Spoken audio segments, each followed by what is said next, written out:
Karan Mehta. My name is Benedict Paramanand. I edit a magazine called Sustainability Next.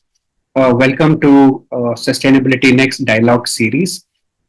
This series is meant to uh, go into deeper issues in various sectors connected with sustainability, investing, ventures, uh, and entrepreneur stories, and things like that. Welcome to the series. Thank you so much, Benedict. It's a pleasure to be here. Yeah. Thank you. So my first broad question is that you are one of the pioneers in green investing from the VC side in India on the sustainable ventures. So, what sense can you give us at this point? What stage is green investing is in India today? No, that's a very nice question. I also just want to clarify. I don't think we were the pioneers for sustainable investing in India. I think The press release mentions that. So, we were definitely the first pure play venture fund that is investing in the green space. There have been venture funds before us that have been agnostic and have taken deals or who have invested in deals in the green space before us. But yeah, we are the first pure play. Like our DNA has been green from day one. yeah. So just that. But we've in terms of where we see the ecosystem today, I think it's extremely promising. India is going to be a battleground for where the global climate change mitigation story will be won or lost. There are two, three reasons for that. One is we are the fastest growing economy in the world today, and we're still at a point where I think in about 20-25 years we potentially will be number two in the world in terms of just its economic size and might. Um, what does that mean? Is that we're going to have a massive amount of wealth creation that happens over the next 20 to 25 years. We will That will essentially mean our energy demand is going to go through the roof. And we are at that stage today where we can actually fuel that growth sustainably on a foundation of being green. And I think that's where, like, I come back to the point that the battleground will be like India, and where we see hope and where we see the progress in these ventures in the green space is that India is building cost-effective solutions, products or services that are not only applicable to a large population like India, but have potential applications beyond our borders. And we're seeing that with the businesses that we've invested in already today. Yeah, So I see that. Yeah, I agree with you. And yes, India is on a growth trajectory. Uh, but what are the current pain points? It's kind of not what do you call blooming. It's not. It's kind of stuck in somewhere. yeah, there are two, three things like I would actually put it down to over here. Historically, one is like, of course, our venture ecosystem is still nascent Yeah. and it's growing fast, right? Entrepreneurs still try and develop products or services in areas where they think that funding is easily available. That is why historical trends have shown that look, consumer businesses or consumer facing businesses, fintech, things like that are businesses which typically get funded. And then you'll have themes which play out over time. You'll have ed tech come in, health tech come in. We also had a spurt like in climate tech investing from 2020 to 2022 because it became that hot topic or that hot or the Yeah. flavor of the season. And today we're seeing that with AI, right? Mm. So I think the challenge today is that getting founders to really buy into the long term problem and building businesses for the long term, not chasing valuations, right? No business today or no traditional business today has reached where it is in 10 years. It has taken decades and generations to actually build those businesses to where they are today. And I So think that brings to the point of the risk capital aversion that most many VCs in India and also many founders have yeah, that, and uh, breaking that is becoming difficult, or and it's that is the maturity. That's why I said that look, the venture ecosystem like in India is still nascent. We're still a very young venture ecosystem, and that maturity will slowly set in. Of course, we will learn a lot faster given the experience that we take from the West, but yeah. that maturity will set in. Two is um, a lot of, like, again, venture investing is today dependent on key what, or at least in the green space is dependent on what is the government going to do. And we Yes. have been one of those investors who said that listen, a business needs to stand on its own without government, or without government having to step in and support it, or say that there's a regulation to push it, right? We look at businesses purely from that lens that listen, you need to have a very sustainable business model, and unit economics from day one need to be positive. But isn't that difficult because in the West, I think they're largely driven on subsidy model, especially in Europe and US, and And, Indian companies also expect the same. So there is a kind but of unfortunately, we don't have the budget to do that, right? okay. There's Mm, always like a trade-off with the subsidy. I mean, what are mm, you not giving versus what are you giving? mm, And I think that's that I come back to that point is mm, that mm. where I believe that India will succeed in the long term, in the climate space, in the green space, is being able to make innovation and products affordable. And that's inherently the DNA jugaad that we have, right? The jugaad DNA that we have in us is to be able to sort of build things at a much lesser cost and of very good quality, or build like services which are applicable not just in India but across the world. So that's where, like, I think that's the opportunity for India to try and And see, I tap see into this. this. I see this very interesting trend, especially among the young founders in India today, Hmm, to come up with the products and solutions which you exactly mentioned, that they should be affordable at the same time innovative and technologically pretty advanced. correct. Unfortunately, the though you're absolutely right, but the other issue, which again comes down to the problems, is that India has never been sort of a R&D Hmm. focused country. We have historically lacked that infrastructure, and we're way behind what we require compared to what we need in the West. Now, a lot of climate tech is also a lot of hardware and deep tech, Yes. right? So, is that innovation sort of happening in India? No. I think where we are working on is making the innovation affordable. Um, and we have that thinking ability. We don't have the hard tech ability or Hmm. that R&D capability like in India yet.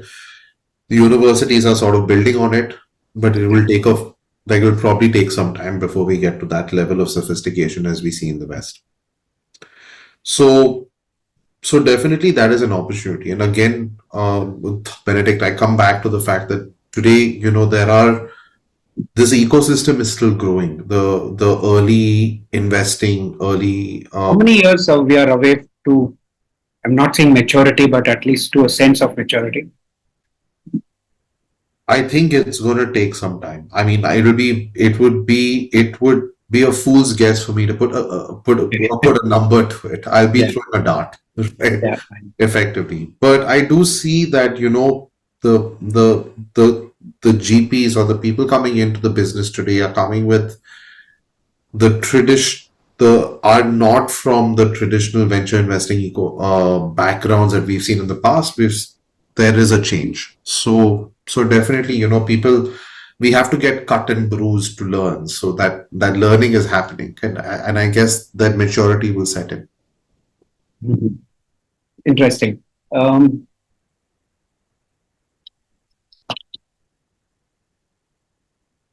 yeah, so I went through a few companies that you have invested, I found the zero cow factory to be pretty It is exciting. a, it is a very cool one, yeah. Yeah, found that quite. It's in India, Indian focused, is It's it? in India. It's based out of Surat. Mm. They are a company looking to make milk without cows. Mm. Effectively, effectively use different yeast and bacterial Yeah, yeah. yeasts and bacteria to mimic uh, uh, or tricking them into believing they're cows. So does it taste like a normal milk, or Yeah. So today, the way are that they in the market already? no, they're not. They're still in R&D phase. And Oh, this is one of okay. those rare investments that we've done, which is very early, but I think we have very strong conviction Mhm. about the sector itself. So the way that they're doing it, or the way that they're approaching it, is that instead of making milk, they make the different protein components that go into Yeah, yeah. it. So your casein, your whey, etc., the fats, make the different components which go into milk, and then you blend it into milk, right? So it, yes, the utopian vision is that tomorrow you'll be able to get a milk that tastes like cow's milk, but it's Mm. made in a elaborate, but it's made without a cow. Yeah, I think that's be very, very climate friendly because It is, and a yeah, lot of people don't know this, and like when they the when dairy contributes to significant very global significant. warming. Yeah, If you drive a gas guzzling Range Rover for a year, 15,000 kilometers in a year, you're probably emitting less than your dairy consumption in a year yeah. if you're a dairy consumer. Yes, yes, yes. So quickly take me through your five uh, investments that you've listed in on your website. What does CHUPS do? Chops is so one of the areas that we focus on is this space called sustainable lifestyles, right? Okay. And Mhm. the reason I'm giving you the context is to understand why Chops Yeah. is extremely relevant. Is that today we also believe that a lot of the climate problem also stems from the choices we as consumers have to make. It's Mm. not, and here's the beautiful part that I see is that today's consumer, given two products at a similar price point, uh, would choose the product which is probably a little bit more eco-friendly or greener in Yeah. that sense. So we've called that entire space sustainable lifestyles. Mhm. Chops is one of the companies that we've invested in, which is over there. So what Chops is doing is making sustainable footwear. They Mhm. have developed India's first, or rather the world's first, fully biodegradable flip flop. They focus purely on open toe footwear. And they are at a price point which is just above your Bata Mhm. and just below your sort of uh, your Havaianas, etc. Okay. Right? So they have their products priced between about 600 rupees to 1400 rupees, Okay. and there That's was nothing in that band, yeah. but completely sustainable. Now it's a very competitive market, It right? is. And their brand and positioning is what is really working for them. Young company, huge Are they potential. also in the market yet already? They are. You find them online, chops.com. Okay. They have done a branded campaign for the Mumbai Indians, Oh, okay. Gujarat Titans. So they were the footwear partner with these two teams. Um, Interesting. so yeah, So we have Project Clean Air quickly. What's special about it?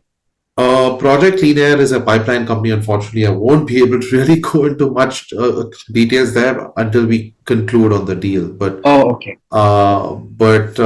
it is so all the projects that you see are pipeline companies. Pipeline company. That's interesting. Yeah, Then this RAS luxury oil.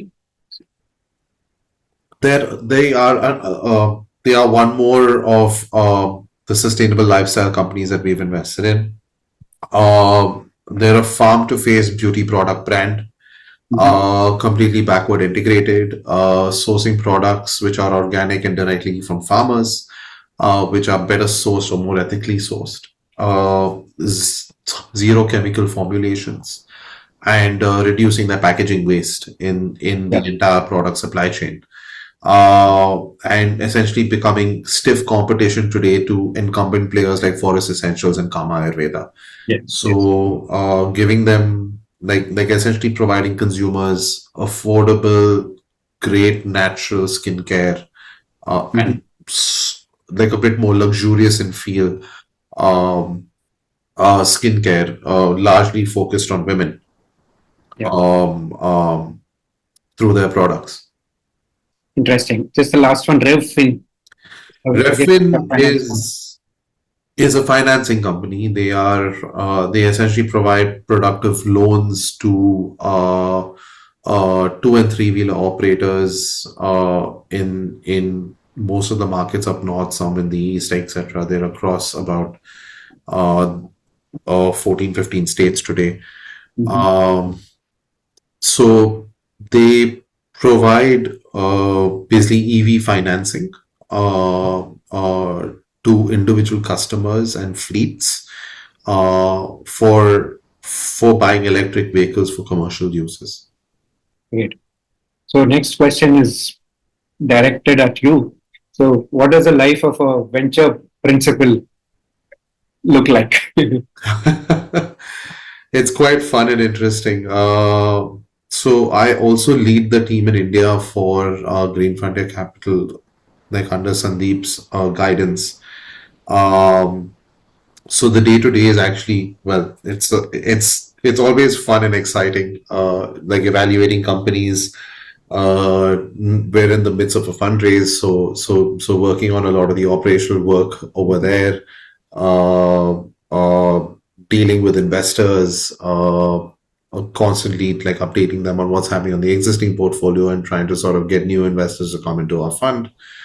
So it's quite diverse, and at the same time, the things are also, there are times when your portfolio companies need help, so trying to put out fires over there. Yeah. So it's quite multifaceted in that Mhm. sense, and keeps me on my toes. Good, good. So what would be your uh, message to founders, startup founders in this space, green venture space? Uh, what are the two things that they need to do to succeed from the funding point of view? Uh, the first one I would say is that, establish the why you're doing what you're doing very clearly. And two is build for the long haul. Build something that sort of will outlast you as a founder. And don't build just for capturing a valuation, right? Build something. So both of those, like I think, are two things. Since you've only given me two things to say, I think those are the two things I would probably talk about. So thanks a lot, Karan. We have covered a lot of ground, and all the best in your VC and sustainable lifestyle investing. And we'll be in touch after this. Thank you so much, Benedict. This is a good conversation. Yeah. Thank you. Thank you. Should I Cool. just Yeah, yeah, sure. should I just disconnect or we're done? I think we'll cut the recording at that point. Super. The Mumbai one is on October 11th. If you plan your since your plans It's this not around Diwali, right? no, no, it's not around. We looked around all those factors Good. and eliminated those. So it's a Saturday, uh, Right. October 11th, and Yeah. No, I should be around. I should be around. yeah, October's really far out. Well, it's not really far out. It's yeah, just yeah. That's how for us I, who plan these things, we think I it's keep far out, thinking but that I'm in April and I just realize that I'm in July. I'm like, great, great. no, good. Thank you so much. But I'll do send me the details on the Yeah, October event, and sure. I look forward to catching up in Bangalore or Yeah, Bombay whenever. yeah, yeah. Take care. Bye bye. Cheers. Thanks, Thank you. Kamya. Bye. Thanks, Kamya.